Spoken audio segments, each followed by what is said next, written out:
Okay.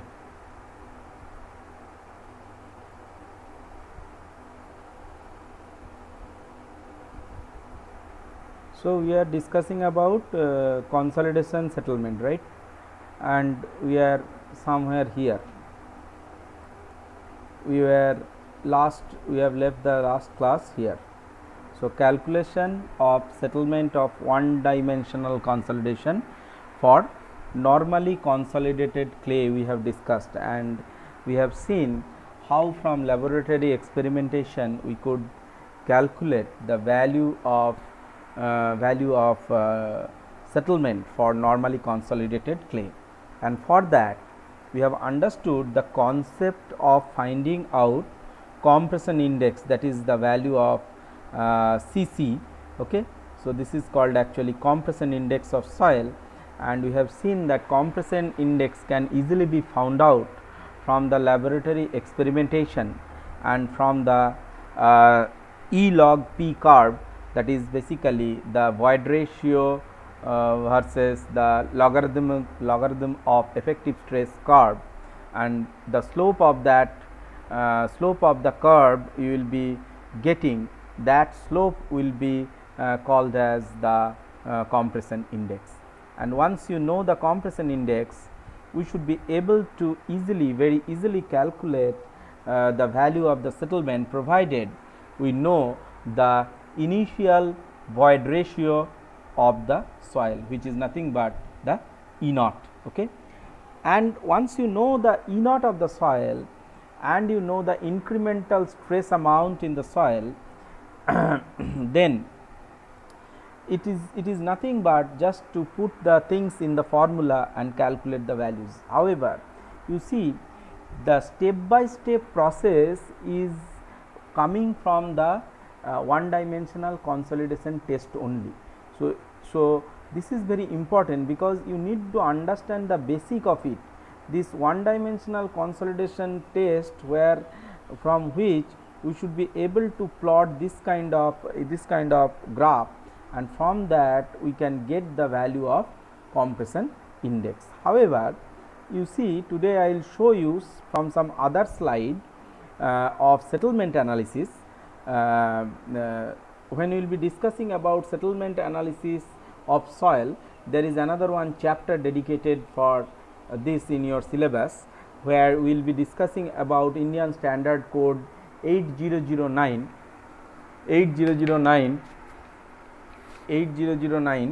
There we will be able to see that there are some other formula, basically some kind of empirical formula is given in Indian Standard Code 8009 to calculate the value of compression index, that is called Cc. Okay. So let us see what is being said in that case. Okay. So if you go to Indian Standard Code, see this slide I haven't sent you, yet. So I will send you later this settlement analysis of foundation, or maybe after this today's class I will send you, but this set of the slides we will be discussing later. After we finish everything about consolidation, we will start it. But to give you some idea about how to get the value of Cc, I just show you the recommendation of Indian Standard Code in 8009. So you see Indian Standard Code 8009 Part 1 1976, which has been reaffirmed in 1998, gives the recommendation for calculation of consolidation settlement. And please remember, whatever this formula is given, this formula is for the normally consolidated clay. It's for a over consolidated clay, this formula is going to change little bit. We will discuss it later. However, now you only understand about normally consolidated clay, and when for normally consolidated clay you observe the Indian Standard Code recommendation, that is 8009 recommendation, you see this is the exactly the similar formulation we have found in our case also. So where Ht is basically the thickness of the soil layer, and then 1 plus E naught, and E naught is the initial void ratio. here is the important term, very important term, you see, initial void ratio at the mid height of the layer. So you see, whenever we will be calculating for consolidation settlement of clay soil, we must be considering the settlement at the middle layer of the soil, not at the top of the soil, not at the bottom of the soil. We will be considering at the middle layer of the soil. Okay. So this is very important. So whatever the stress increment, whatever the effective stress, we will be calculating at the middle layer of the soil. I will show you how to calculate the stress increment and effective stress at the middle layer of the soil using some using the trapezoidal method, that later we will discuss it. Okay, before getting into the problems. Okay, now you see delta P naught, if you see, that is what is actually your sigma naught or sigma naught bar, that is actually your initial effective pressure at the mid height of the layer. And what is your delta P? Delta P is nothing but your pressure increment. So how does your pressure increment coming? Pressure increment is coming from the structural load. So whatever structure you are constructing, from that structure the load will be coming to the soil, and that will actually generate some increment in the stress inside the soil. So all see why I am trying to tell you all these things, because you see, when we will be discussing about settlement analysis of soil using Indian Standard Code recommendations also, you can easily observe that whatever the things we have derived for consolidation settlement, that means one dimensional consolidation, same theory is holding good for Indian Standard Code also. So it is not at all different. Okay. Second thing what I am trying to mention you here using this Standard Code recommendation is that value of Cc. So we have seen from our analysis or from our discussion that the Cc value is nothing but the slope of the E log P curve, whereas that is very difficult to get actually, right? So for finding out E log P curve, you need to go for one dimensional consolidation test using Terzaghis consolidation apparatus or oedometer apparatus, and then from that you will have to plot. So the test procedure is difficult, and it takes lot of time also, right? So 5 days to 7 days you will have to give for testing, and then you plot the curve. From that curve you should get the compression index of the soil. However, in absence of such kind of laboratory testing also, code recommends there may be some empirical value for compression index calculated. Okay, and that compression index calculation can be given using these two formula. That is what is being code is specifying. Okay, so you should remember these two formula also.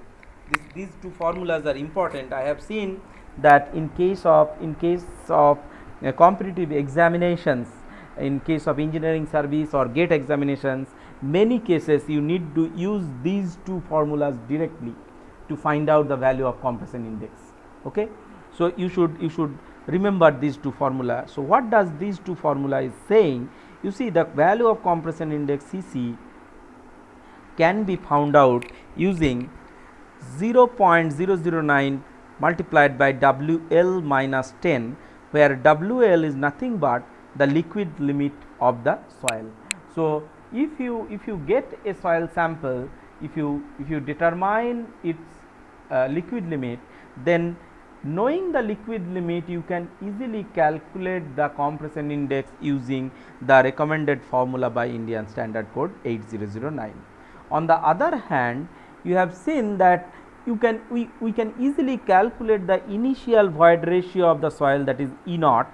And what is E naught? E naught you can easily calculate from the dry weight of the sample, and then taking the height of the sample and by taking some difference and all, right? So already we have understood how to calculate the value of E naught.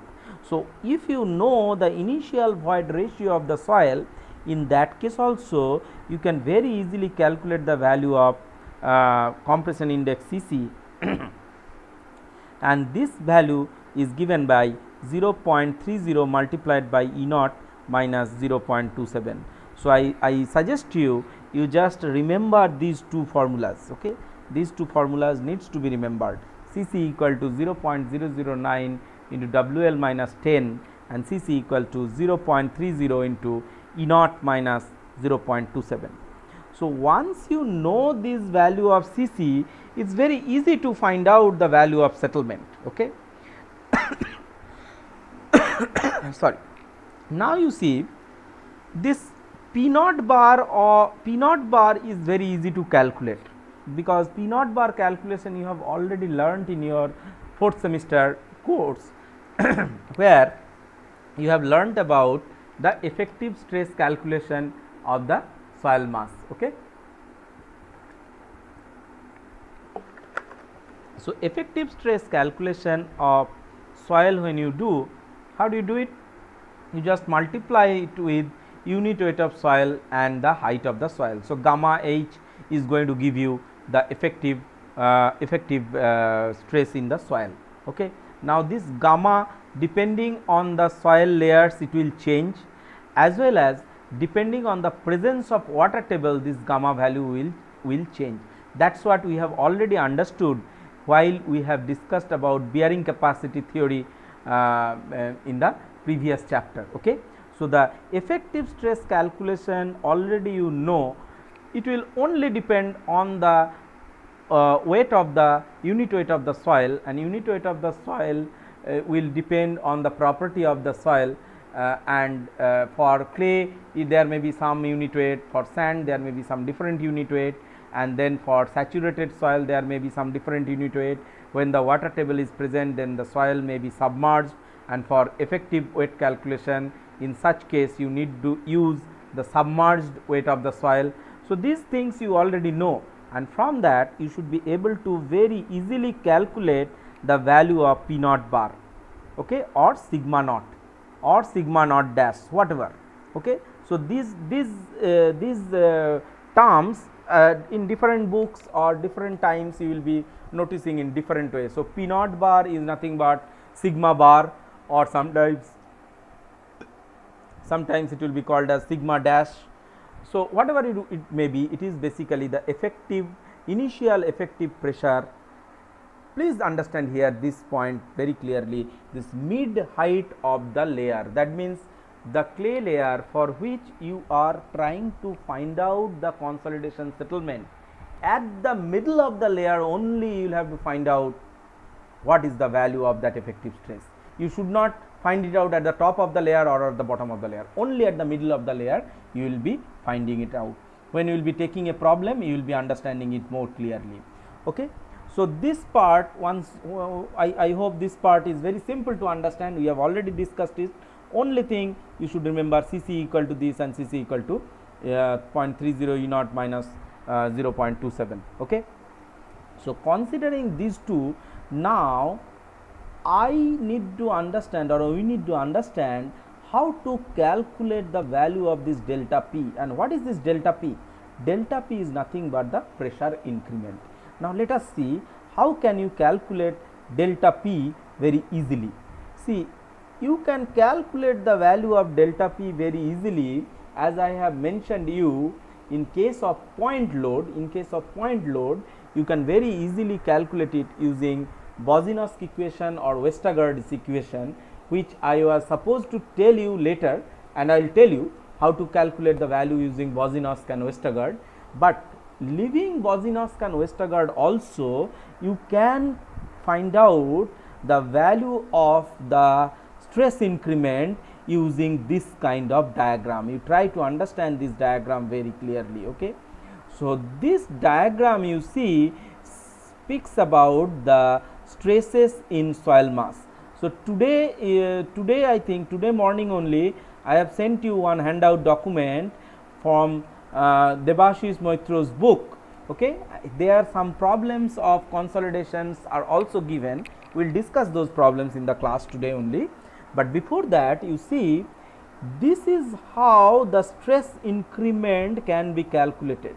So, you see, this is a footing basically, and this is a rigid footing, it is being taken, and then there is a column load. So the structural load will be transferred from the beam to the column, and then ultimately the column will be transferring the load to the footing, and then you see the distribution of the load or the simplified stress dispersion line will be coming in this way. That means you observe it is taking just a shape of trapezium, and if you see, I will show you a three-dimensional view also very beautifully given in that book of Debashish Moitra only. I will show you in the next slide. The document I have shared with you, in that also I have given you the details of these two diagrams. Okay. So if you see this trapezoidal distribution, if you consider, now you see once this Q load is coming from the column. So this Q load ultimately will be getting distributed at the middle of the layer. So at the middle of the clay layer, or at a position or at a section where you want to find out the incremental stress, that means the value of delta P, if you want to calculate, then what is the value of delta P actually? So basically this delta P is nothing but whatever load is coming from the external structure to this footing, ultimately it is getting transferred to the soil mass. So this Q divided by whatever is the area for this dispersion. Please try to understand, this will be dispersed in all the four directions, and thus there will be a square or rectangular kind of area you will be getting at the bottom of the footing, where after distribution your area will be something different, and if you divide the load with that distributed area, then you will be getting the value of this delta P.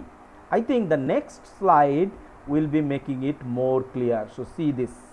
So what I was trying to say, in the previous slide, if you see, it is just shown in from the front view, but kind of a three-dimensional view, if you see, it will be something like this. You observe. So a load is coming from the top, okay.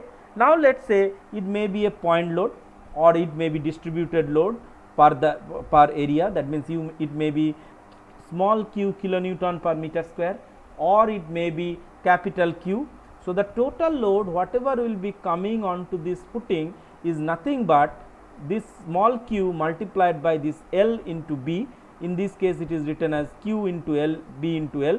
It should be small q into B into L, it should not be capital Q, it should be small q into B into L, or if it is a capital Q, that means if the case is something like this, then it will be, in this case it will be capital Q only.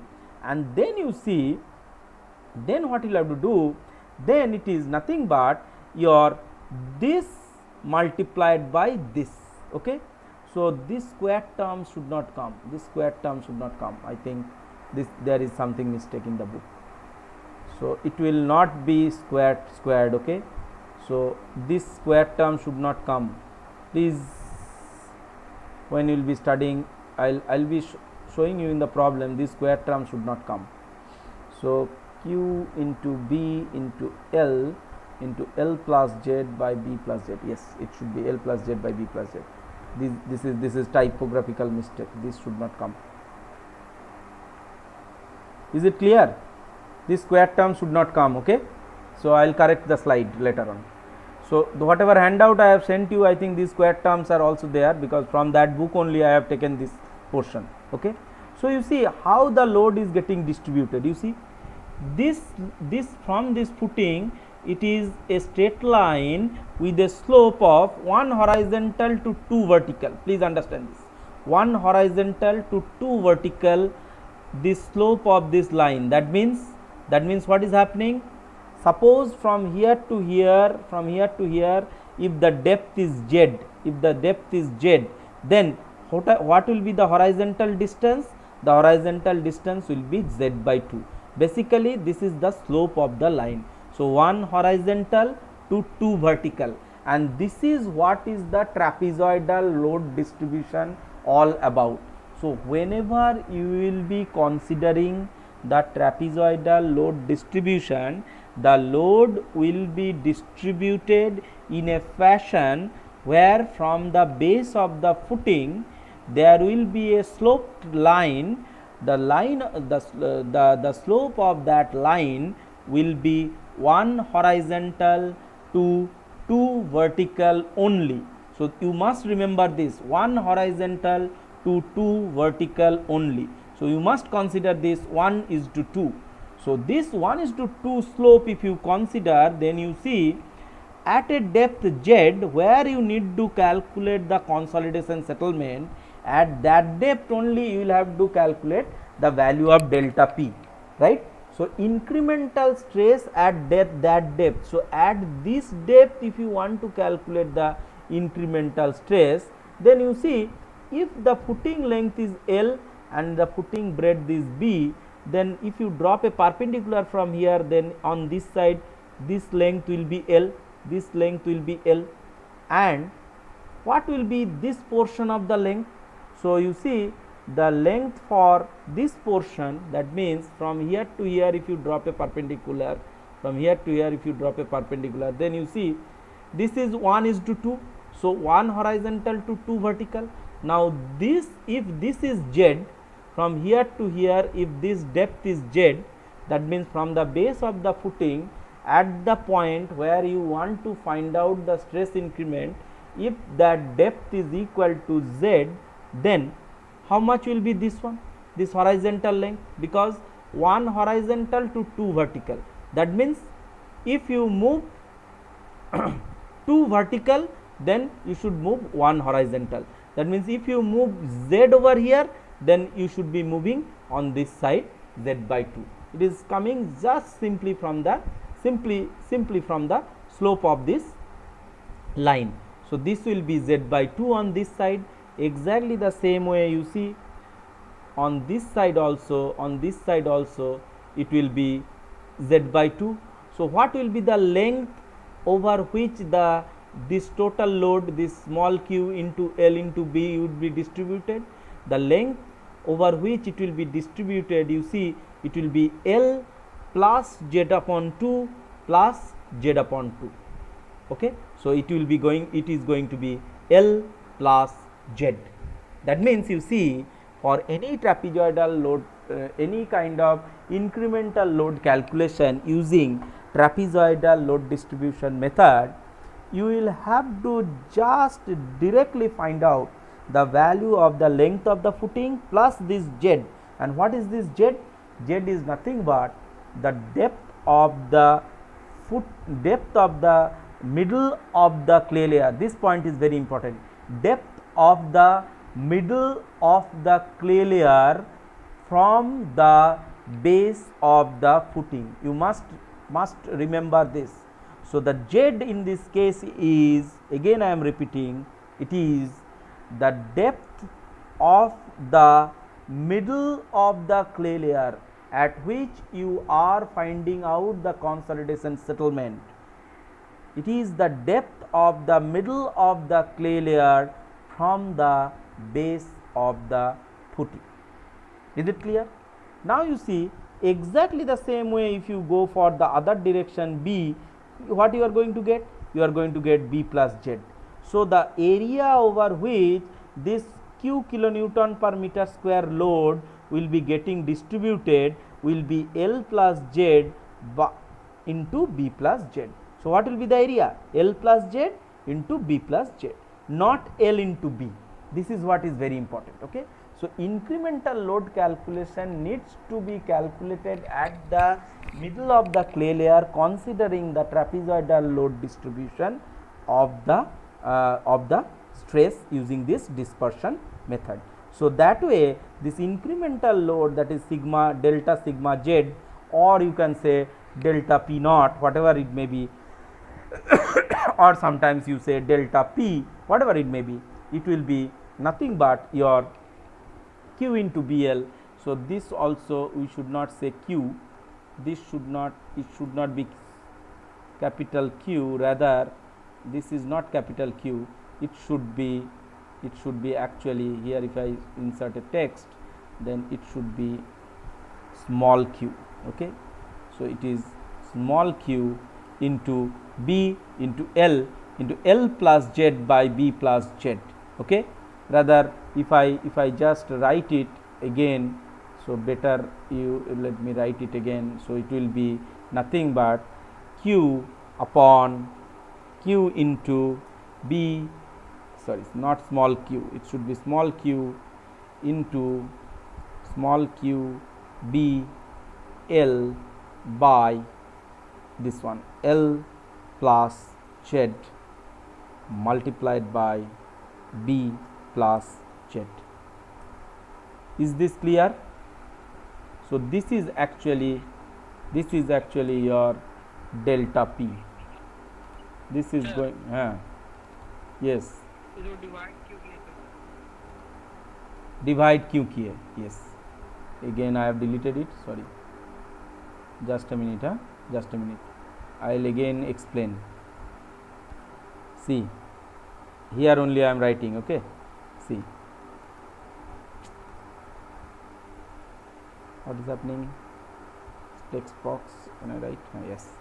So you see this q is small q, let us say this is small q. So small q means small q, oh, why it is becoming this, q is this small q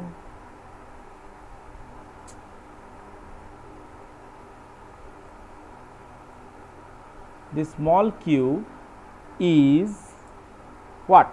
This small q is distributed load, right? Distributed load over the area of the footing. This small q is nothing but the distributed load. Let me delete it, then only it will be clear, I think.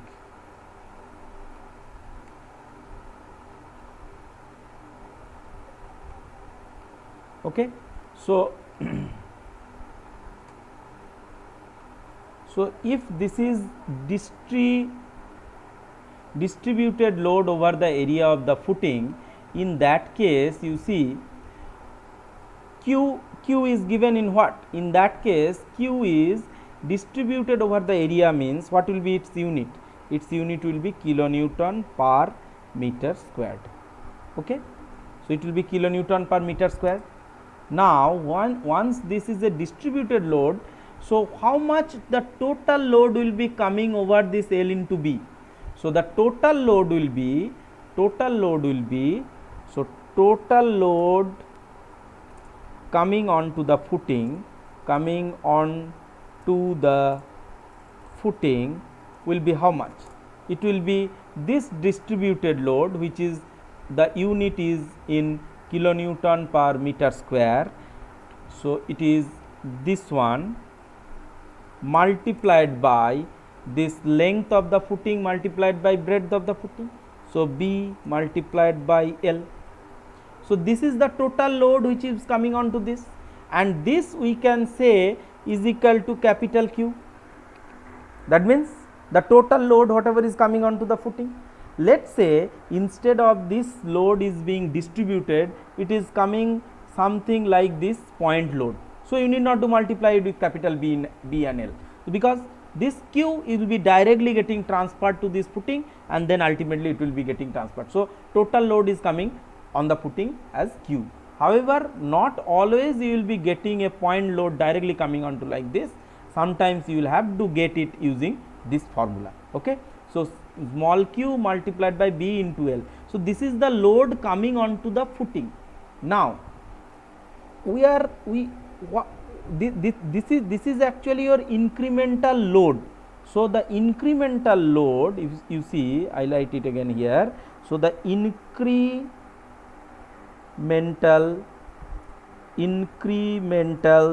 load is how much? Incremental load is nothing but this one, because this is the increase of the load whatever is happening. So this is your incremental load. Now this incremental load is going to cause, so this incremental load is going to increase or going to create the incremental pressure, and which is nothing but your delta P. So which is nothing but your this one delta P. So incremental pressure is nothing but delta P. Now how do you get the pressure? So delta P, that's why delta P is nothing but load divided by area. Now which area you will have to consider in this case? In this case, you see this area will be area at the middle of the clay layer. So area at the middle of the clay layer. Okay. So load divided by area at the middle of the clay layer, that is going to give you this delta P or delta sigma 0, whatever you say. Okay. So delta P is basically the incremental pressure or pressure increment because of the external load coming from the structure. So this is load. Now what is this load? See, this load is nothing but, now if I write it in this way, this load is nothing but, you see this one I can write. I can either write this one Q multiplied by this one, I can write it this way, Q kilonewton per meter square, B is in meter, and then load is in again L is in again meter. So this is going to give you what? Kilonewton per meter square into meter. So it is going to give you Q. So Q is in kilonewton. So instead of this load, I can directly write this capital Q. So if I write capital Q, this is in kilonewton. Now what is the unit of pressure? Kilonewton per meter square. So I need to divide with the area at the middle of the clay layer. So what is the area at the middle of the clay layer? From the trapezoidal dispersion of stress, you see 1:2 is the stress distribution. So if the area of the length of the footing is L and breadth of the footing is B, so at a depth from the base of the footing to the middle of the clay layer, if the depth is Z, in that case this portion will be Z by 2, this portion will be Z by 2. So at the middle of the layer, the length of the clay layer over which the stress will be distributed, that will be L plus Z. So length will be L plus Z and the breadth will be B plus Z. So this is what is giving you this formula. So this is actually your delta P, control P, delta P, and this is meter, L plus Z, this is in meter, and B plus Z also is in meter. So what is going to give you this one? This one will be in kilonewton per. So the unit will be basically in, so it will be equal to, or the unit of this delta P will be kilonewton per meter square. Is it now clear? Okay. So it's very simple to understand, you see. Okay, very simple to understand this trapezoidal load distribution of car. Only thing you should remember this, that this dispersion of stress will happen along a straight line which will be sloped at a 1:2 ratio. That means 1 horizontal to 2 vertical ratio from the base of the footing till the middle layer of the clay. Am I able to clear it? So then, bolo. Yes, tell me.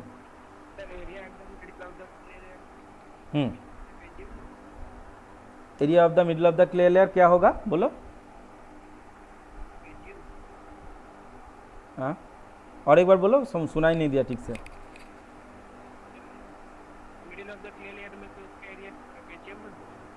Trapezium में क्यों होगा? Trapezium में नहीं, देखो diagram देखो ठीक से. ट्रैपीजॉइडल वे में डिस्ट्रीब्यूट हो रहा है, लेकिन फाइनली ये क्या होगा? फाइनली ये एक रेक्टेंगल बनेगा ना.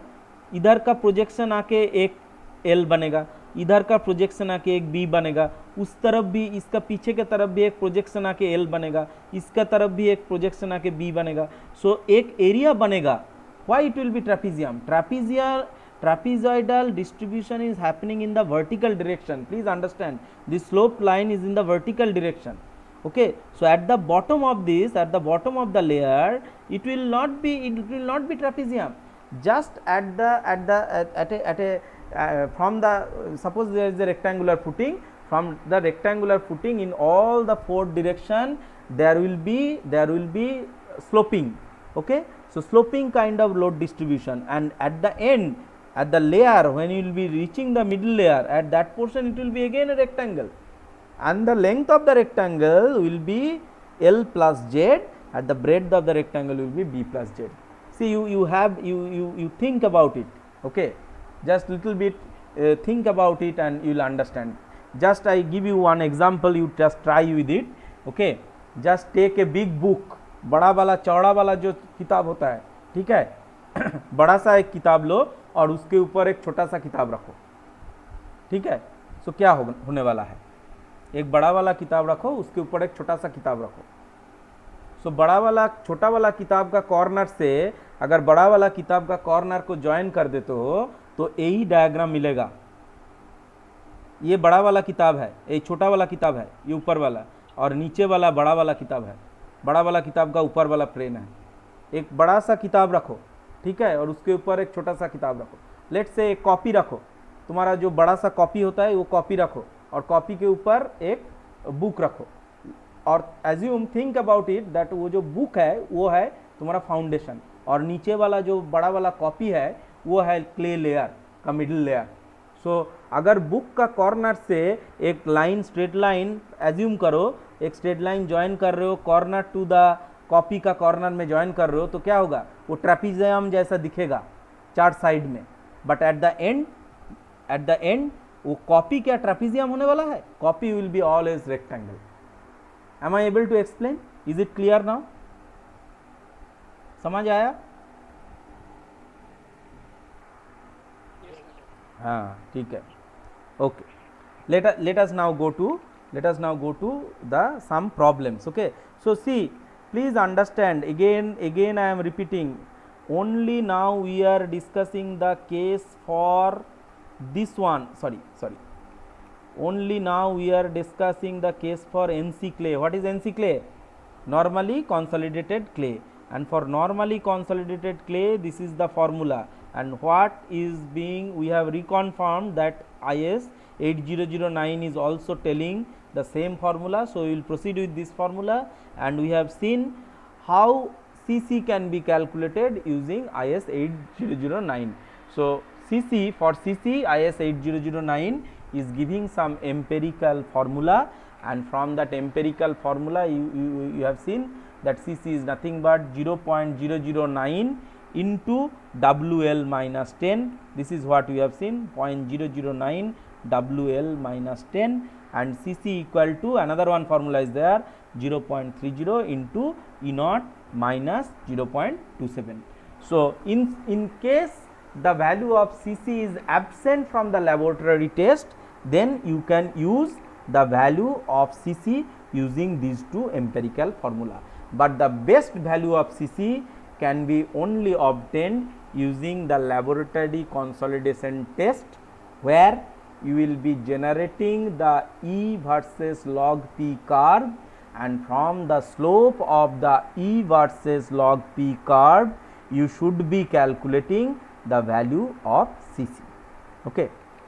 Now let us go to some problems. So the problems now we will be discussing, those are the problems for normally consolidated clay. Okay, they are not the problems or solutions for the over consolidated clay. You see, for over consolidated clay there will be some difference in the formula. See, the over consolidated clay formula will be differing by this one. There will be a CC part, CC into H by 1 plus E naught log of this, and there will be another one part, this CR into H 1 plus E naught. So we will come to this discussion in our next class. Okay, today we will not discuss this for over consolidated clay, how to get the settlement value. this is in many cases in GATE exam or in engineering services exam, this over consolidated clay problems are asked. Okay. So, this over consolidated problem also I will discuss, okay, but in the next class. Okay. See, in this you observe the difference. See, in normally consolidated clay only you have got this term.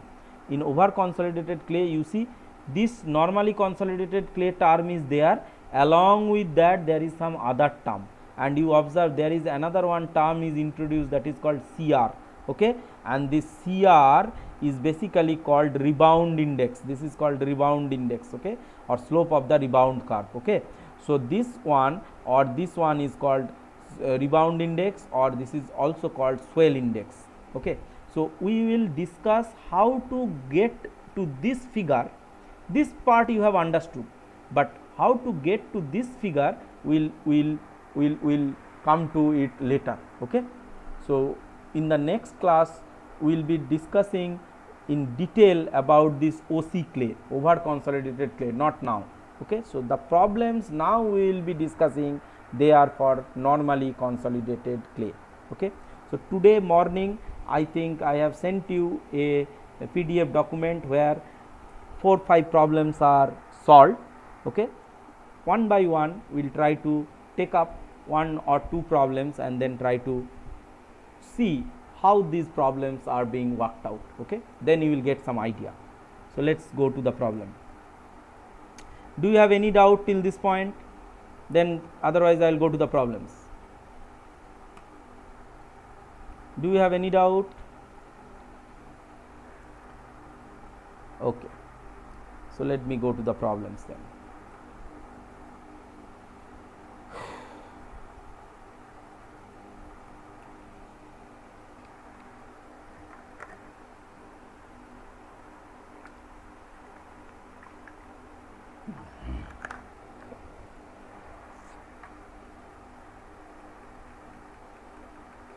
Can everyone see this problem? Can everyone see? Yes, sir. Okay. So, see this problem gives, see, a 3.3 meter, basically 3 meter thick stratum, a thick stratum. This stratum word you will repeatedly observe. See, 2-3 words I tell you, 2-3 words you will repeatedly observe. Okay, I will just write this word, otherwise maybe I will write these 3 words and first explain you, otherwise you may be confused. See, 3 words you will be getting very repeatedly in case of consolidation kind of problem or any soil mechanics problem. One is called stratum, then you will get another one term overlaying, and then another one term you will get underlaying. Okay. Stratum, then overlaying, and then underlaying. Stratum means the layer. Stratum means layer. That means suppose a clay layer is 4 meter thick. Okay. So, and on top of that clay layer there is a sand layer of, let us say, 1 meter, and at the bottom of the clay layer let us say there is a rocky layer. Okay. So, what I am saying? Let us say a clay layer is there which is 1 meter thick. On top of the clay layer there is a sand layer, of, say, let us 0.5 meter, and at the bottom of the clay layer there is a, on the bottom of the clay layer there is a rocky or hard stratum. So, which layer is at the top? The sand layer is at the top. So, sand layer is 0.5 meter, then clay layer is 1 meter, and then at the bottom there is a rocky stratum. Now, you see, stratum means, if you go to the problem, you see a 3.3 meter thick stratum. So, stratum means the layer of the clay, layer of the sand, layer of the rock, or it may be multiple layer of clay, multiple layer of sand, everything can be termed as a stratum. Okay. So, stratum is nothing but the layer of soil. Second, you see overlain and underlain, these two terms are very important. So overlain means see, sand is at top of the clay, sand is at in the example I have given you. See, sand is at top, 0.5 meter thick sand, and then 1 meter thick clay, then at the bottom of the clay there is a rocky layer. So what we will say, the rocky layer is underlain by the clay. So rocky layer is underlain by the clay. That means clay layer is at the top of the rocky layer. On the other hand, we can also say, in the problem it can be also said, the clay layer is underlain by the sand, because sand is above the clay. So clay layer is underlain by the sand. On the other hand, we can also say the sand layer is overlain by the clay. That means overlain means on top of the clay layer. So this overlain underlain term you must understand. Okay. So overlain means some layer, if it is said that some layer is overlain, that means it is top of the other layer. If it is said underlain, then it is bottom of the other layer. Okay. Now let us again go back to the problem. So you see, thick stratum, 3 meter thick stratum of, this is very important, that is what I was telling you, normally consolidated clay. So we are discussing about NC clay or normally consolidated clay problem. This clay layer lies between two pervious strata. What does it mean? Pervious strata. What do you mean by pervious strata? Bolo, what do you mean by pervious strata? No one.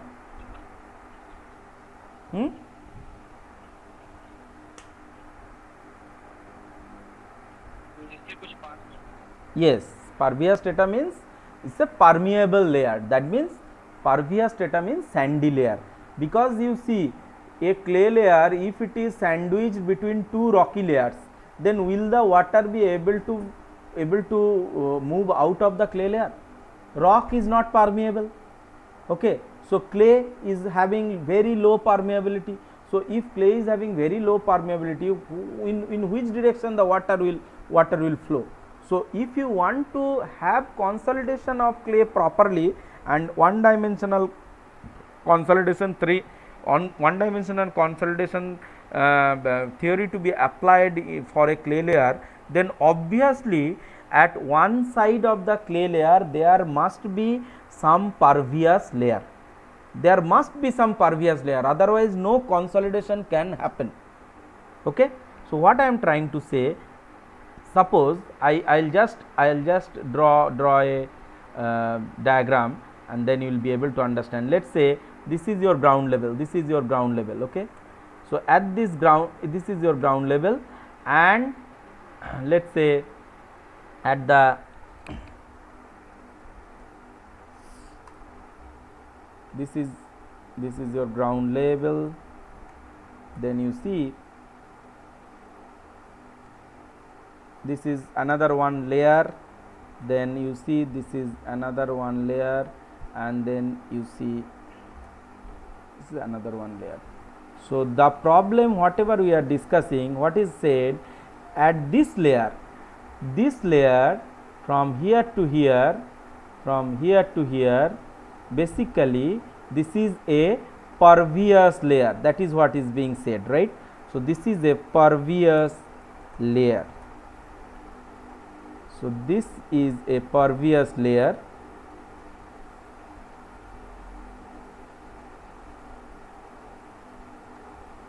and also you see this is also a pervious layer. That is what is said in the problem, right?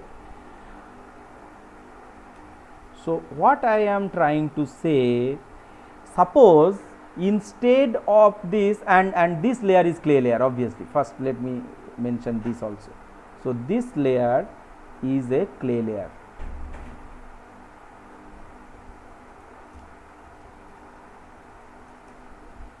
So, this layer is a clay layer, and which kind of clay layer? We are saying normally consolidated clay layer. Okay. Now, you see, suppose this is a normally consolidated clay layer and this is fully saturated,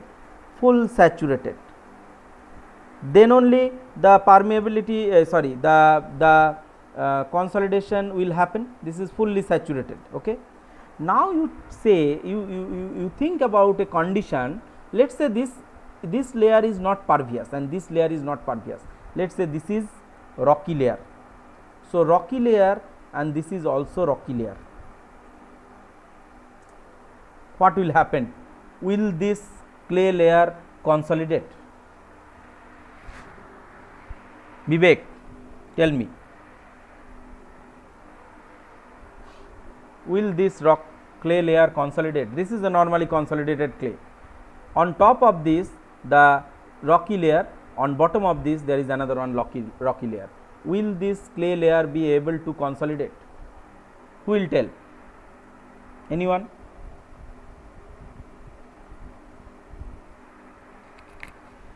Hello?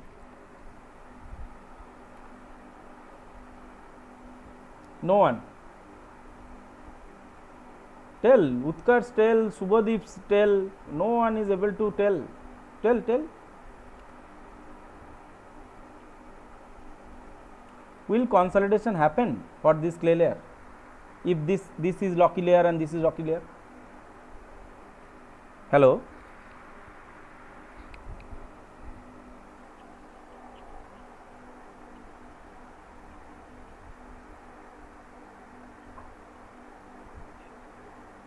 होगा? कैसे होगा? How? Yes, it will not be. See, that is what I am again and again telling. See, this fully saturated clay, suppose we are talking about one dimensional consolidation, then in which direction if this layer is fully saturated, that means it will be full of water, then in which direction the water will move? Water can move in this horizontal direction, but can it be able to move it in vertical direction?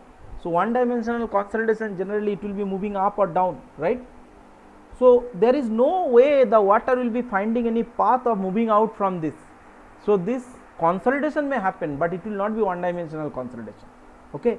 So, if the rocky layer is present on top and bottom of any clay layer, then there will not be any consolidation. See, these concepts you should be very clear about. Why I am telling? Because in case of competitive examinations, these things are very pinpointedly given in the question in some tweaking manner. See, some consolidation problem you will be getting, all the values will be given. See, as normally consolidated clay which is fully saturated, water content is this much, compression index is this much, E log P curve is this, that, okay, and this layer is sandwiched between two rocky layers. Find out the consolidation settlement considering one dimensional consolidation. You are given only 1 mark, and you are thinking, oh babre, itna bada problem, 1 number. See, that is why you should understand from the basic concept.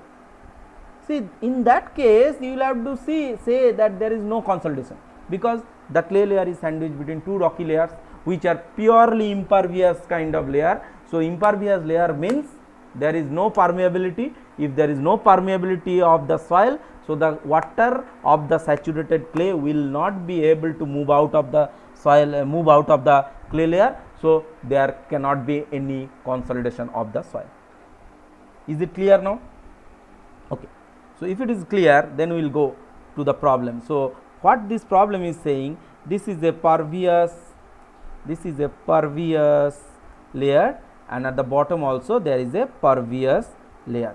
So, you see here also you should understand two things.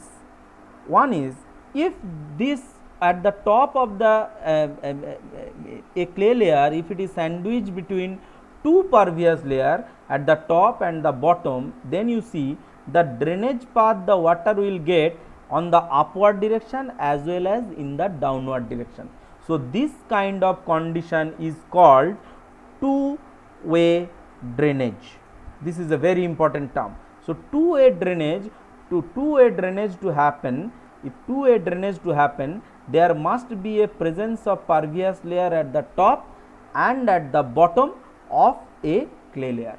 However, if the top layer is pervious and the bottom layer, let us say it is impervious layer, if the bottom layer is impervious, then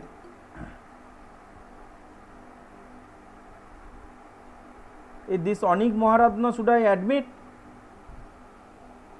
Hello? Yes, sir. Okay. Oh, he has got it, I think. He has joined. See, this bottom layer, if it is impervious, this bottom layer if it is impervious and top layer if it is pervious, then you see the water in this fully saturated layer will not be move out in this impervious layer direction. It will be only moving out in this pervious direction, right? So, in such case it will be called as one way drainage, very important term. Okay. So, this is one way drainage. Exactly the same way one way drainage will happen in this case also, impervious at the top and pervious layer at the bottom. So, if a pervious layer at the bottom, impervious at the top, then also the water will be getting percolated through this pervious layer and it will be moving out of the clay layer. So, this will be also termed as one way drainage. So, only two way drainage condition will come when both the direction it is pervious. Is it clear? Now, let us go to the problem. So, two pervious strata. So, strata you have understand, strata means layer. So, you have two pervious strata in between which there is a normally consolidated clay layer, and it is being said the clay layer thickness is 3 meter. That means what it is said, that means the thickness of the clay layer. So, the H of the clay layer is equal to 3.0 meter, that is what is said, and the clay layer is normally consolidated. On top there is a pervious layer, on bottom there is a pervious layer. Next, go to the problem. The liquid limit and initial void ratio of the clay are 40% and 1.15 respectively. So, what does it mean? What does it mean? What is said? Liquid limit of the clay 40% and initial void ratio is 1.15. So, what should I write in the formula? What should I write in the formula in that case, or what should I write for liquid limit? So, what is liquid limit? Liquid limit is nothing but WL, that is what we represent, right? So, WL, this liquid limit is given as how much?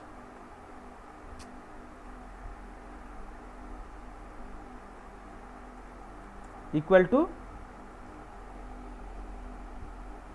40%. So, liquid limit is 40%. And what is this? Who will tell it? What is this? This 1.15? What should I write? E naught. Yes, very good. So, it is basically the initial void ratio of the soil, right? So, it is E naught. So, E naught is your this one, right? So, it is actually your E naught. So, E naught is equal to 1.15. This is given. The initial effective overburden pressure, please very carefully read this. The initial effective overburden of what is happening? The initial effective overburden pressure at the middle of the clay stratum. This is important, at the middle of the clay stratum, right? So, middle of the clay stratum means you want to find out the the value of the consolidation settlement at the middle of the clay stratum, And what is the initial effective overburden pressure? What does it mean? Initial effective overburden pressure means, go to the formula and tell me what value should I write over here. So if I go back to the formula you have understood, then what is the value from this? So let me take this formula out from here, then let me put it over here. So what is the value you will be getting? So we have written E0 equal to this. So E0 we have got. What will be the value of sigma naught 0? Bolo? What will be the value from this? The initial effective overburden pressure. So initial effective overburden pressure, right? Effective overburden pressure, that is given, right? How much? 21.5 kilonewton per meter square. So this 21.5 kilonewton per meter square is what? Tell me. This is nothing but this sigma naught 0, right? So we will write here, this is actually sigma naught 0 or P naught 0, whatever you write. Okay. So this is nothing but your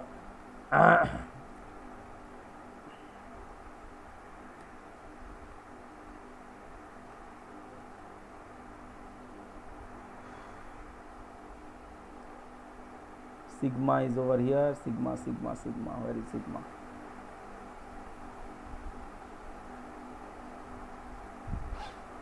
Or let us write P, okay, sigma, let's not write P naught 0, I am writing it P naught 0, okay. So let's say P naught 0. So this is nothing but your P naught 0 and effective. So P naught 0 means it will be P naught 0 dash, right. So effective overburden pressure, this is given as how much? This is given as 21.5 kilonewton per meter square. So it is 21.5 kilonewton per meter squared. So this is given. Now next, read the problem again. Due to the construction of a new structure, very good problem, you see, step by step the problem says. So how the incremental stress will come onto the clay layer? When you will be constructing a structure or a new structure on that ground, then only the incremental stress will come. So that is what it is saying.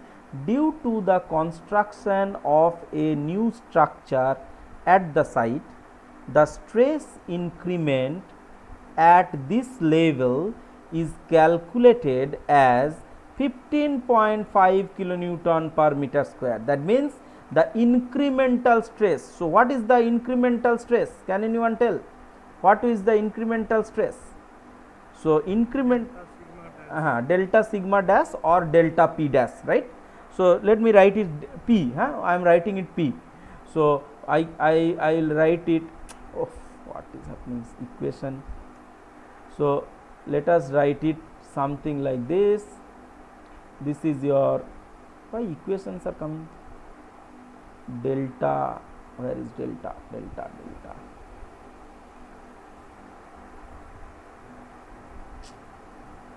Delta. Let me bring it out. Control X, Control V. So delta. Why delta I cannot write over here? Directly can I write? Let me try. If I don't,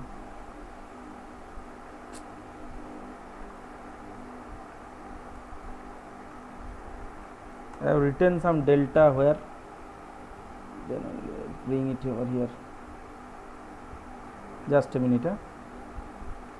This delta P I will bring it over here. So let me write here. Oh, this is also formula.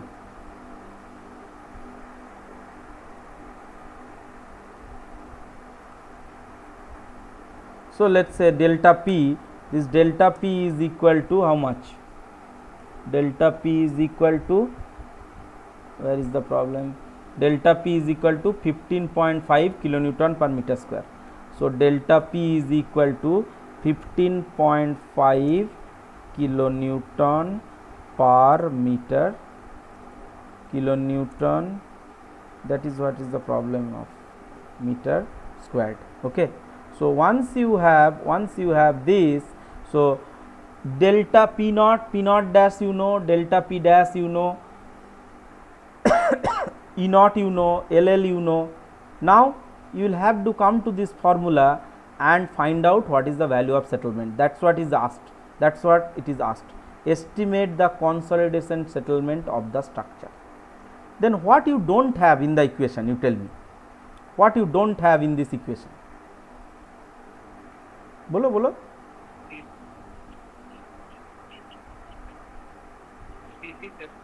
CC you don't have, right? And H you have or not? Value of H you know or not? Yes, sir. What is the value of H? 3.0. 3.0. Okay. So let us write it.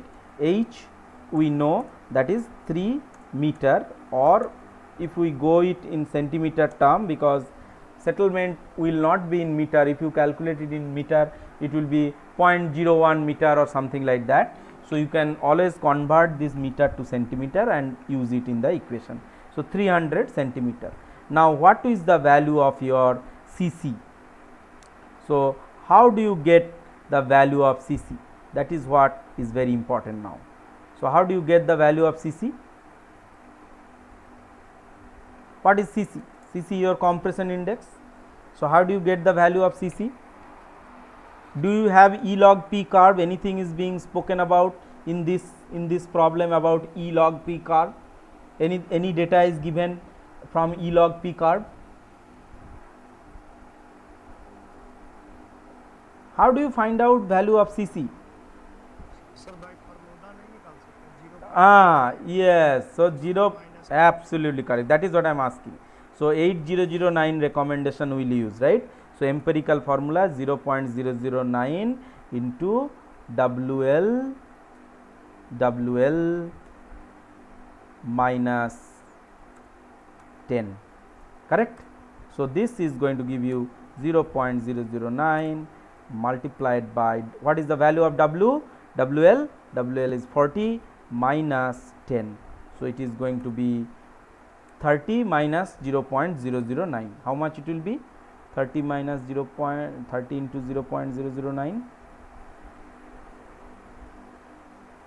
30 into 0.009. Percent, yes, you will have to put it in percentage here. Okay, you need to put the value in percentage. See, if you see the solution also, you will observe. Okay, so WL value you must put in this equation in terms of percentage. Okay, the formula is written in that way only. This is an empirical formula where liquid limit value, this WL value needs to be put in percentage only. Okay, so WL value, if it is given as 0.4, you will have to convert it into percentage, that means 40%, and that 40% value you must put in the equation. Okay, so you put the value in terms of percentage and then you will get this value as 0.27. So once you have calculated the value of CC, you see you now have everything in this equation available, right? So what will be the value of your SP? So the value of SP now you can easily calculate. You see the value of SP is very simple to calculate now. So SP is nothing but CC multiplied by H, if you go by this formula. So CC is nothing but 0.27 multiplied by H is how much? 300 meter, 3 meter or 300 centimeter. This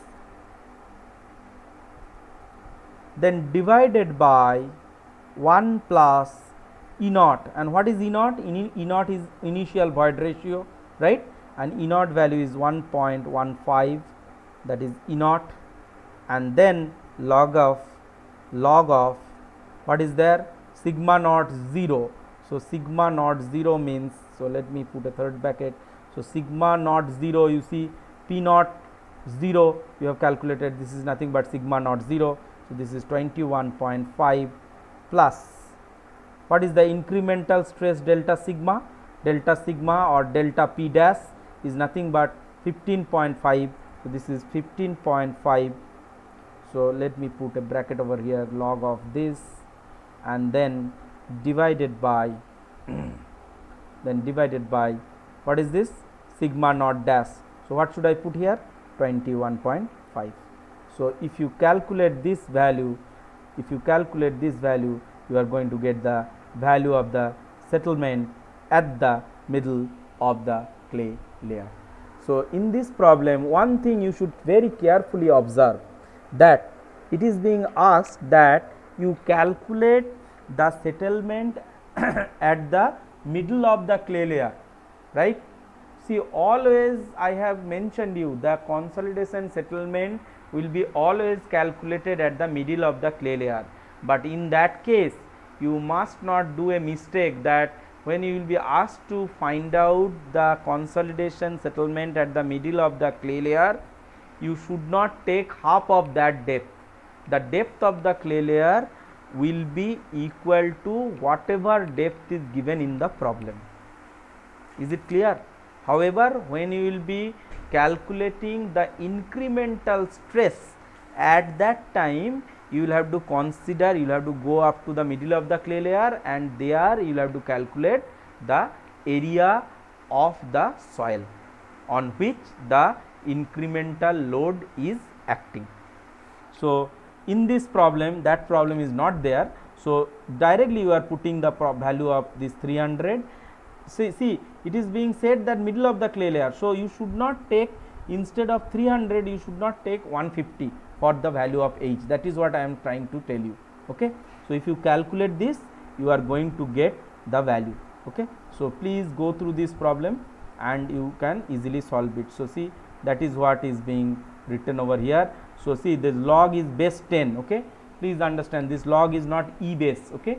It is a 10 base log, 10 base plot. Okay. So, this 10 base log. So, always while you will be doing your calculation using the calculator, don't forget to make your log to the 10 base scale. Okay. It is not E base log, because generally many calculators are having E as a default log setting. Okay. So, once you will be doing the calculation for settlement, you must change your log base to 10. Okay. Is it clear, Vivanshu? So, is it clear? Any doubt for this problem? See, very good. It is not a very difficult problem, but very basic problem, but you should understand this problem clearly. If you understand this problem, then you should be able to understand the other problems also very easily. Okay. So, should I proceed? See, tomorrow's class will not be there. Tomorrow you have a seminar, and then I don't think you will be able to attend another one class, because already 2 hours you will be listening to seminar, many of you. So, today I will little bit extend. Is there any problem? No, sir. Yes. So, let's proceed. So, next problem. Who is again coming?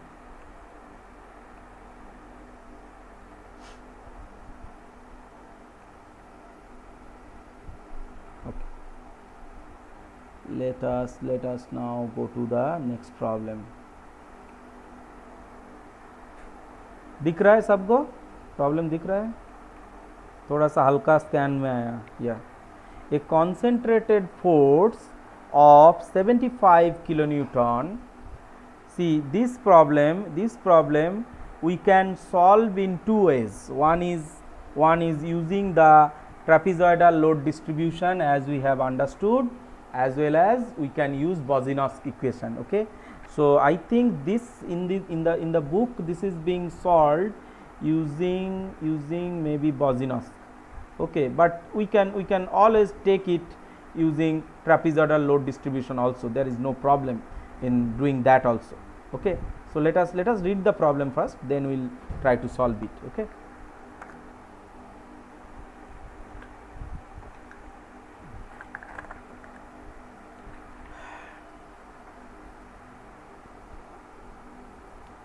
So, see, in this problem you observe a concentrated force of 75 kilonewton is applied at ground level over a 2.5 meter thick clay stratum which is underlain by sand. Has the term come? Underlain by sand. Term मिला है अभी अंडरलेन बोल के, अभी जो थोड़ी देर पहले explain किया. So what does it mean? in this problem it is being said a concentrated force of 75 kilonewton is applied at ground level over a 2.5 meter thick clay stratum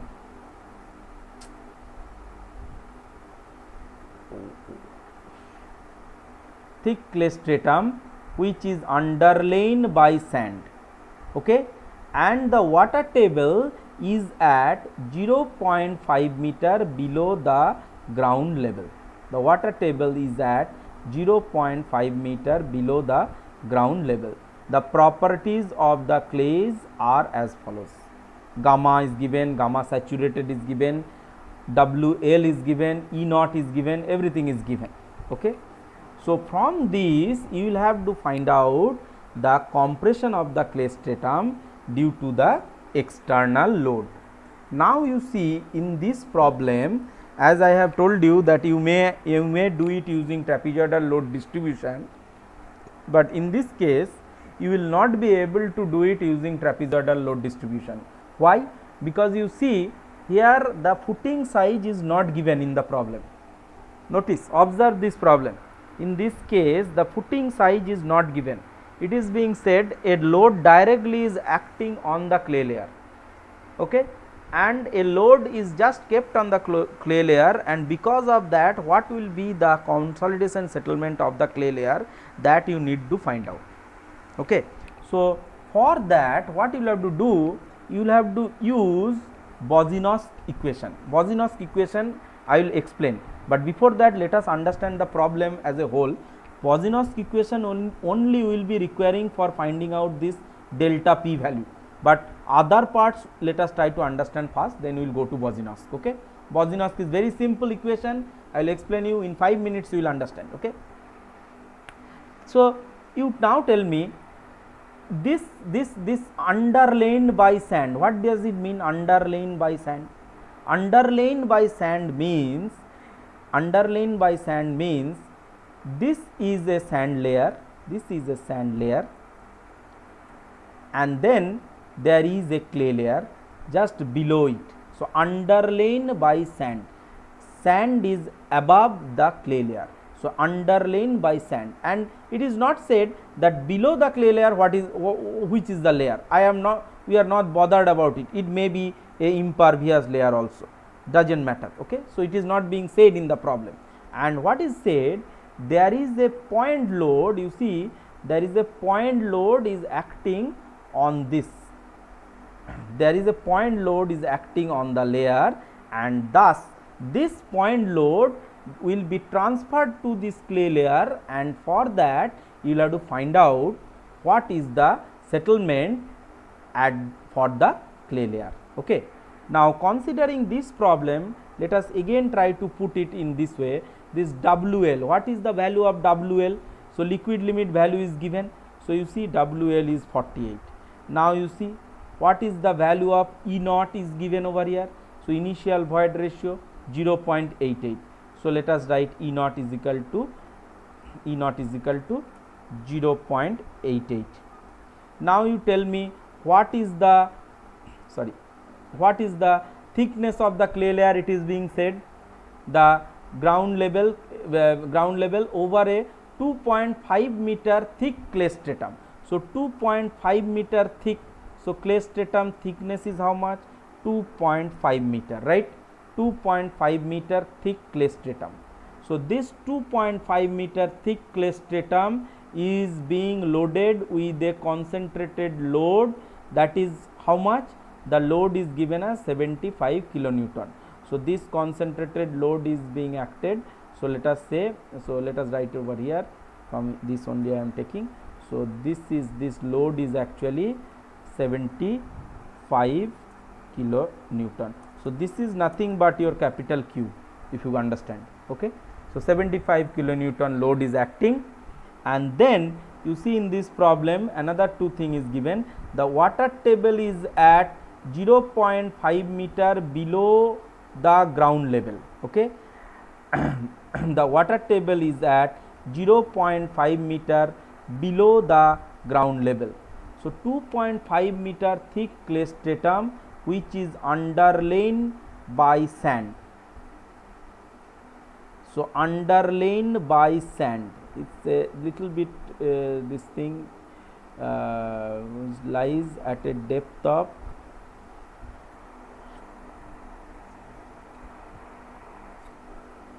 0.5. So underlain by a, what is being said, just a minute. Have I written something wrong? That's what I am saying. Water table is at 0.5 meter below the ground level. Okay, sorry, this definition wise I have written little wrong. See here the clay layer is at top. Okay, sand layer is underlain. Underlain means just the bottom of the layer. So this is your clay layer. So H is equal to 2 and this is your sand layer. Okay, so this is your sand layer. So now this is 2.5 meter clay layer, 75 kilonewton load is acting over here, and what is said in the problem, it is said water table is at 0.5 meter below the ground level. So where is the water table? Sorry, where is the water table? Water table, so if you see the water table, insert this one, this. So water table, let's say the location of the water table is somewhere here, and this is nothing but from here to here. If you see from here to here, this is 0.5 meter, right? So out of this 2.5 meter, this depth is 0.25 meter. Okay, so this is actually your Control C, Control V. If I do it, if I write it over here, so let's say up to this is water table, and water table is 0.25 meter below this layer. Okay, now you see underlain, somehow problem is getting disturbed. Clay stratum, just a minute. This underlain term I have got little confused.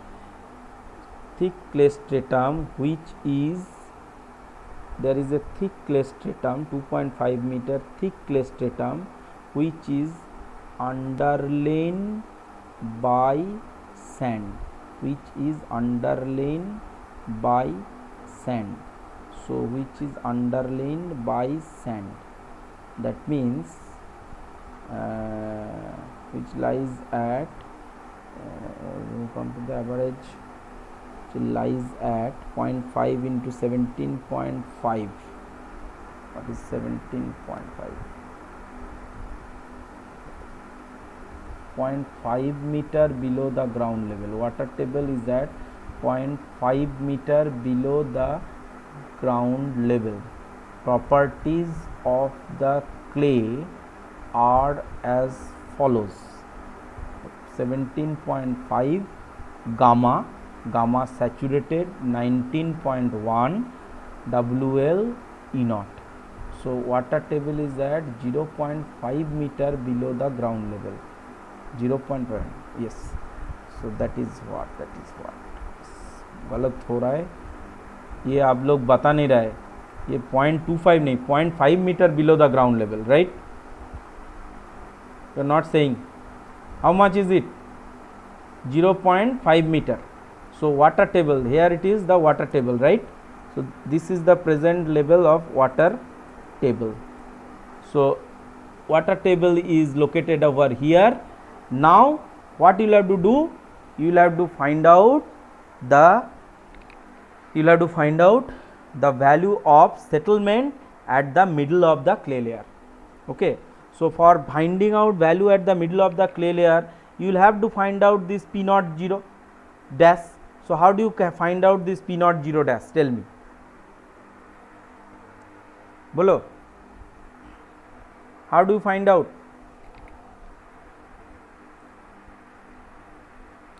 effective stress, how do you find out? No one can tell.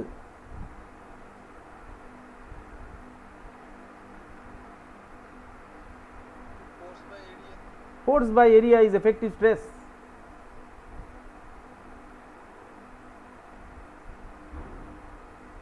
What is effective stress? What is effective stress? Effective stress is nothing but gamma into H. You are forgetting these things. What is effective stress? I am not talking about incremental stress, right? I am talking about effective stress, correct? So, what is effective stress? Effective stress is nothing but gamma into H. So, how much will be gamma for this much? Which gamma value you will be using? See, from this problem, see, you are not I think you are not getting anything whatever I am discussing. See, are you with me or you are not getting anything? Tell me. एक के एक से बाद एक बोलो तो effective stress कैसे calculate करना है, बोलो.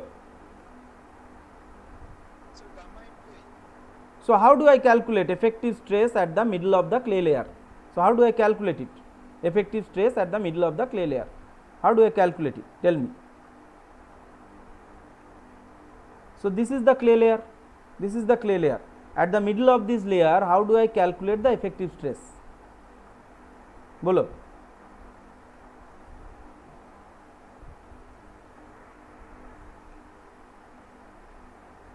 Up to this there is a water table. How do I calculate the effective stress? You are not able to tell. Huh?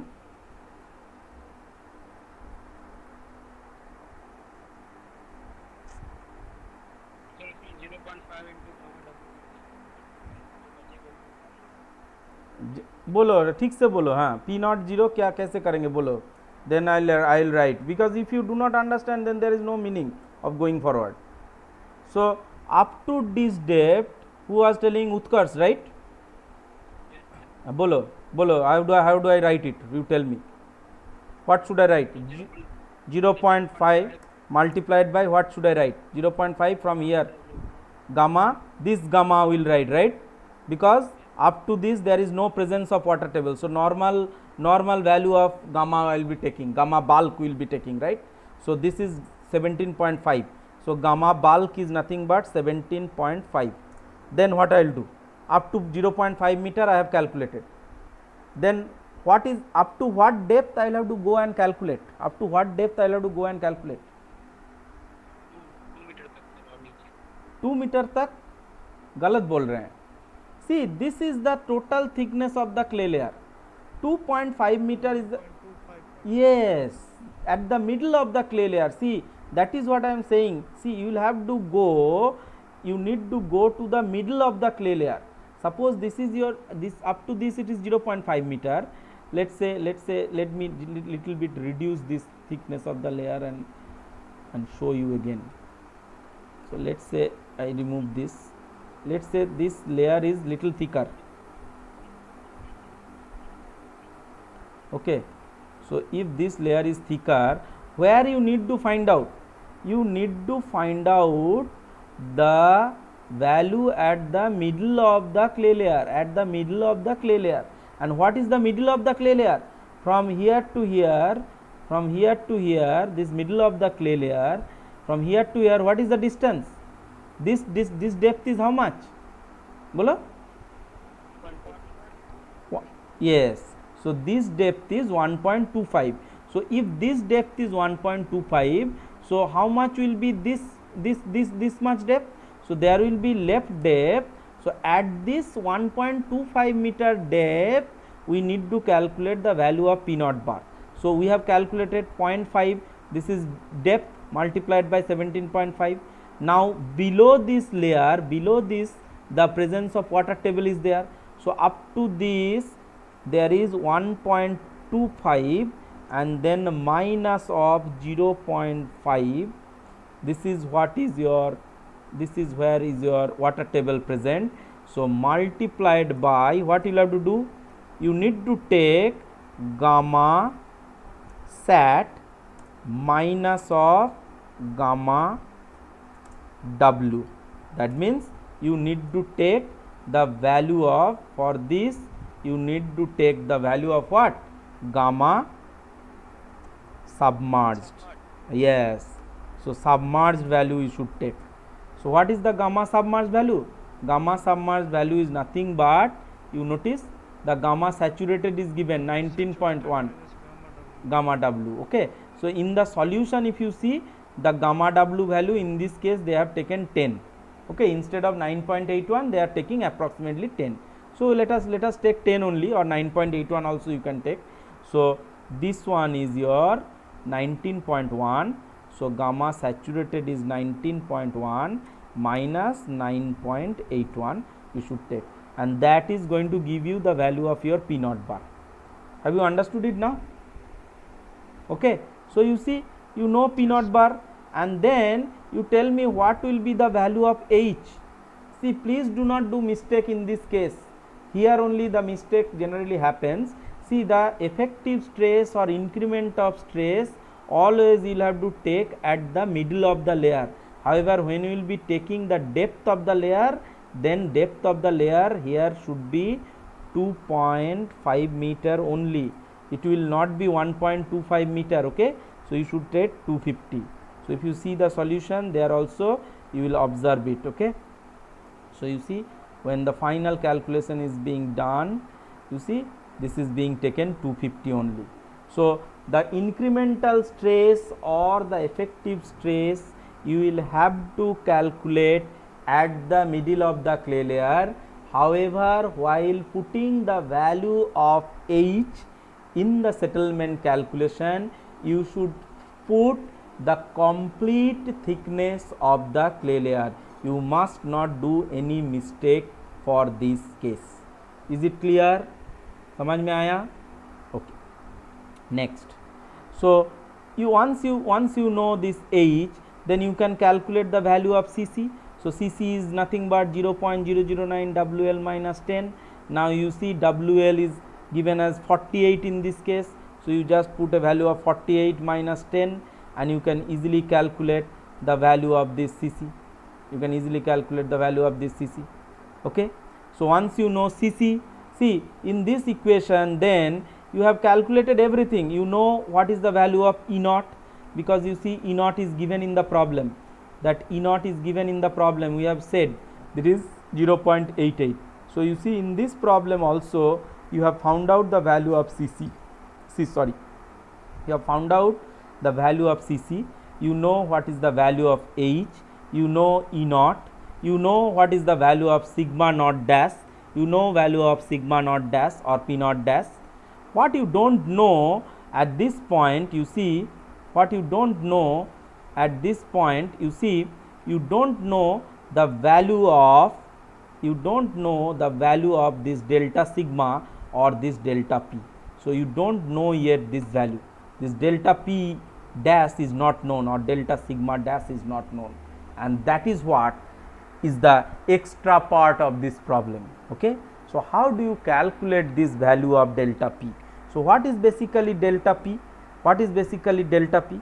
Delta P is nothing but incremental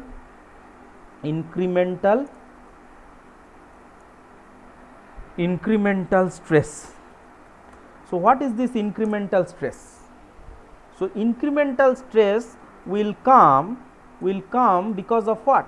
It will come because of that Q, and Q is nothing but that 75 kilonewton, whatever is given in the problem. So this 75 kilonewton force is going to create the value of incremental stress, and from that you should be able to calculate the value of delta P dash. And you see in this case, in this problem, if you observe the problem, you see there is no footing being mentioned here. So if the footing size is not given, you will not be able to find out the value of incremental stress using the trapezoidal load distribution method.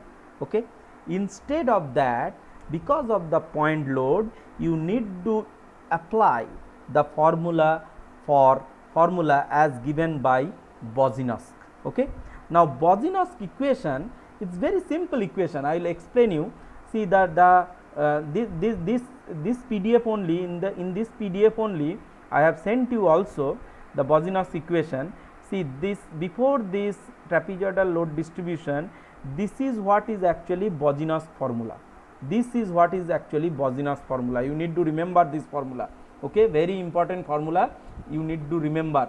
In competitive exams, many cases you are asked direct question to find out incremental stress, and only the point load will be given, and the distance of the load and depth of the and the point where you need to find out the stress increment, you may have to find out. So this is actually your Bozinosk formula. Now let me explain this Bozinosk formula. So you see, Bozinosk formula actually gives the increment in the stress at a depth z from the position of the load. Okay, that means if you go little up of this diagram, you see a point load. You see in the point load, a point load Q is being applied over here. A point load Q is being applied over here, and if the z is the depth at a point where you are trying to find out the value of stress increment, and if you want, you can use this Bozinosk formula not to find out the stress just at the bottom of the load. That means just at this bottom of this load, how much is the stress increment. Not only that, you will be able to find out using this formula. You can find out the stress at any position. That means at any coordinate position p, x, y, z, you should be able to find out. You can find out stress over here, you can find out stress over here, you can find out stress over here, you can find out stress over here. So if you apply this r term, that means at a radial distance, let us say at a radial distance r from the point of action of the load, if you want to find out the stress, that will be given as small r, and z is the depth of the point where you are trying to find out the value of incremental stress. In such case, the formula will look like this one. Only you remember this one. Okay, so this formula, you see this formula, if you notice, this is giving 3q. What is q? Q is nothing but the point load. In this problem, whatever we are solving now, this q will be 75. Who is going and going, coming? Okay, so see, in this problem q is nothing but your 75, and then you see 2 constant term, then pi is your constant term. Now what is your z? What is your z? Can anyone tell? What will be the z in this formula? Please tell. No, here only you are doing mistake. See, whenever you are calculating the effective stress or incremental stress, you will have to calculate at the bottom middle of the layer. You will have to calculate at the middle of the layer, not at the end of the layer or top of the layer. You will have to calculate at the middle of the layer. Is it clear? So how much will be z in that case? Z will be 1.25. Then you see, then 1 by 1 plus r by z. Now in this problem, the problem we are solving, in this, generally in the consolidation problem, what will happen?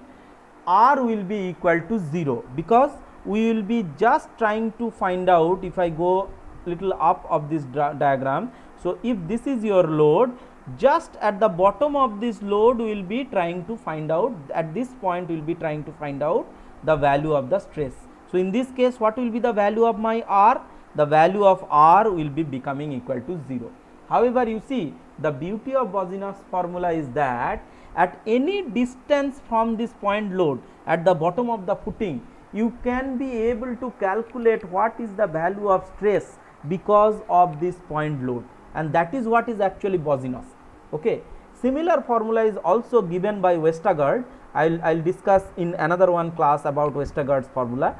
Today you only understand Bozino's. Okay. So see, Bozino's formula is very simple. This formula you should remember. So r is the radial distance of the point at which you want to calculate the incremental stress. But in this problem, as we are considering the consolidation problem, so the layer at which we will be considering the or finding out the consolidation settlement is the middle of the layer. So my z value will be in this case 1.25 and r will be equal to 0 and z will be equal to 1.25. So 0 by 1.25. So you see, this term will be automatically becoming 1 by 1, because r is equal to 0, z equal to 1.25. So 0 by 1.25 whole square, that will become equal to 0. Here it will become 1 by 1 plus 0. So it will become 1 by 1 to the power 5 by 2, it is going to be 1. So you see, Bozino's formula becomes very simple in case of a condition where you need to find out the incremental stress just at the bottom of the load. Load means the point load. So see, Bozino's formula will just become this one, 3q by 2 pi z square. So 3 into 75 into 2 divided by 2 into pi 3.14 multiplied by 1.25 multiplied by 1.25. That's what will give you the value of this sigma z. And if you go to the solution, I am not writing it again, just you go to the solution and see, let us see what the solution is being, how the solution is being done. If you see the solution here also, you see how the delta p is being calculated. So you see, delta p is being calculated as 3q, right? So 3 multiplied by q is 75, and then you see 2 pi multiplied by 1.25 whole square. Why 1.25 I have explained to you, and then 1 by 1 plus 0 by 1.25 whole square. So this term, this portion of the term will automatically become equal to 1, because as I have explained you. So this will become 3 into 75 divided by 2 pi into 1 plus 1.25 whole square, and that is going to give you the incremental stress because of that 75 kilonewton load which is being applied on the top of the soil layer. Now once you know this delta p value, that means what you know, now you know from the Bozino's formula this delta p is equal to 22.92. So you can easily write over here this delta p is equal to 22.92, and after that you see your problem is exactly the same whatever we have solved earlier. So you just put back those values over here and you are going to get the value of the settlement. Okay. So is this problem clear? Any doubt? So while putting the value of the height, I will suggest you to put it in centimeter, but it is not necessary that you will have to put the value in centimeter. If you want to keep it in the same unit, instead of this 250 you can also put 2.5. However, in that case at the unit level you please write the settlement whatever value you will be getting in meter, not in centimeter. But if you are changing the value of 2.5 meter to 250 centimeter, in that case you please mention the settlement value here in centimeter, don't write it here in the meter. Okay.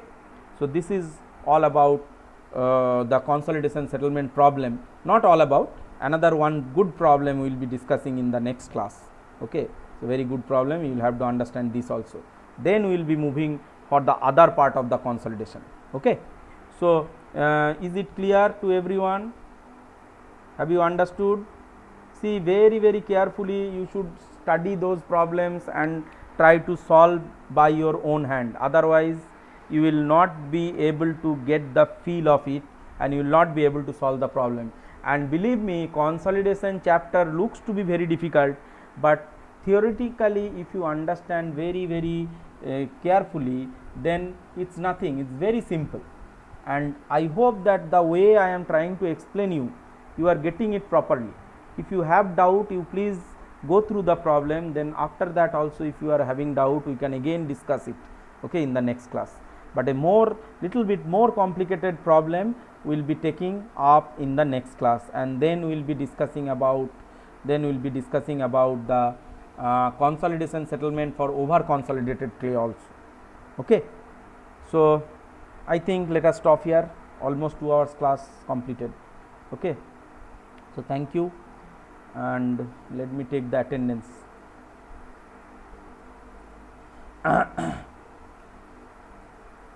Today attendance is very less. In your class generally I see 35, 36 people come.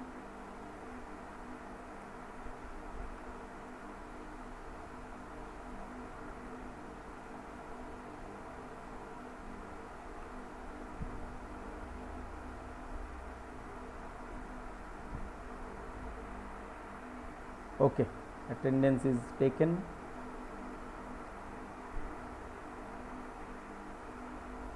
Okay, thank you. You can leave. Thank you, sir. Thank you. Thank you.